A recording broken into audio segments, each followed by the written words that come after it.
Now, it's really hard to find empathy for a narcissistic parent because they're so cruel. They can be so mean, they can be so judgmental, envious, jealous.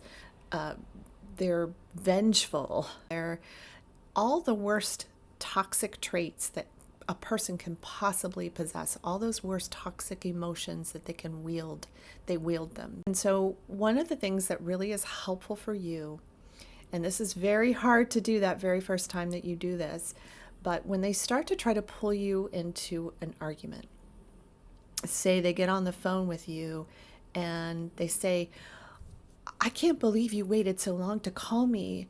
I'm just so upset that you didn't call me at this particular time. You usually call at this particular time. Or they may even say to you like, "Oh, that this is not the right time to call." Either way, you're going to get it wrong, right? And they're trying to pull you into an argument. So usually you get defensive and protective and you start explaining and say, well, I had to work, and then after I went to work, my appointment ran over, and then it took me a while to get there, and then I had to, so you're explaining all the reasons why.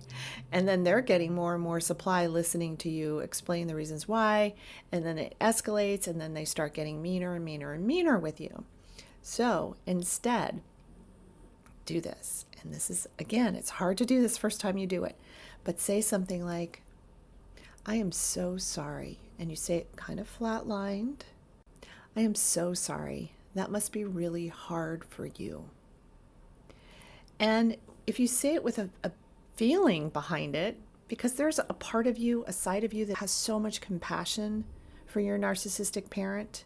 And I'm saying that because you usually feel really sorry for them when you really look at the whole situation and you see how they don't have friends. They destroy every relationship they try to make.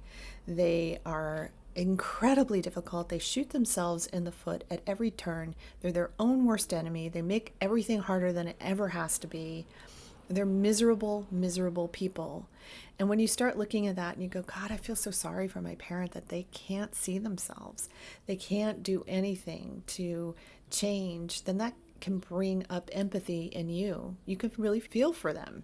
And then you change the subject. And you say, hey, how's mom today? Or, hey, how's that dinner you went to last night with your friends? Or something where you can get the conversation into some other arena. It's the same way that you do with a toddler, right?